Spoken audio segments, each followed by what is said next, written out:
Eu parto do princípio de que a influência histórica de uma ideia, ou de uma proposta ideológica, de uma filosofia, sempre tem muito mais a ver com a estrutura interna profunda dela do que com o seu sentido explícito, do que com as suas intenções explícitas. É como se fosse, vamos dizer, uma estrutura que age para além das intenções do seu autor, sobretudo se a proposta tem alguma falha, algum erro de lógica interno, e isso aí exerce uma influência terrível, depois indo numa direção, às vezes, totalmente imprevista pelo criador da ideia. E é nisso que consiste, sobretudo, a influência histórica das ideias. Quer dizer, a história das ideias não acompanha exatamente a história da filosofia. A história da filosofia é o que um filósofo aprende com outro, que passa para o outro, que passa para o outro. Mas a história das ideias é a história do efeito social, do efeito histórico, público das ideias. E esse efeito, evidentemente, na maior parte dos casos, é incontrolável.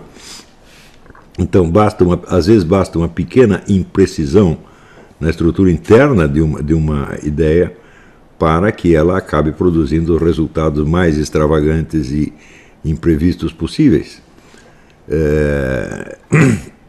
De modo a se afastar totalmente dos objetivos proclamados. Então, esse erro é muito comum de tomar as ideias pelos seus objetivos proclamados e julgar em seguida o desenvolvimento histórico das suas consequências com base nesses objetivos proclamados, sem ter em vista, vamos dizer, a dialética real entre ideias e acontecimentos. Então, com o marxismo acontece exatamente isso, porque desde o início houve uma ambiguidade muito profunda na teoria da ideologia de classe. Já expliquei isso aqui várias vezes, não custa repetir.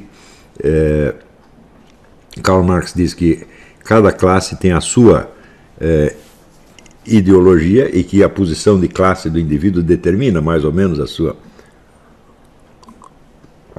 ideologia. Ele também diz que de todas as classes que se sucedem ao longo da história, só o proletariado tem uma visão objetiva da história, porque essa visão não é distorcida por interesses que ele deva esconder. Os interesses do proletariado, segundo ele, coincidem com os interesses da humanidade inteira, então ele pode proclamar esse interesse abertamente, não havendo, portanto, distorção ideológica. Mas se é assim, como é possível que, se há um vínculo entre a posição de classe e a ideologia do cidadão, qualquer que seja esse vínculo, como é possível que justamente a ideologia do proletariado, o primeiro a expô-la, tenha sido um sujeito que não era proletário, que era um burguês, que era ele mesmo? Esta ambiguidade aparece depois, ao longo da vida do próprio Karl Marx, onde ele luta pelo poder dentro da primeira Internacional Comunista, mas ao mesmo tempo ele se recusa a ser o seu presidente por ele não ser um proletário pessoalmente. Quer dizer, a Associação Internacional de Trabalhadores, ele diz, não, eu não sou um trabalhador, não fica bem, etc. Então ele tinha consciência dessa ambiguidade, mas ao mesmo tempo, ele vendo as discussões entre os líderes do operariado, ele comenta com Engels que esse personagem ainda precisa ser guiado pelos intelectuais por muito tempo.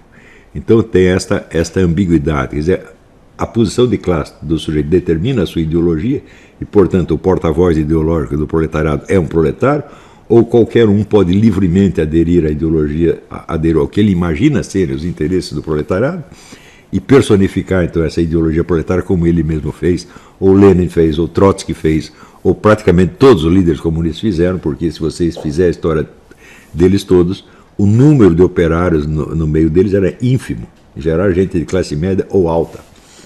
Então,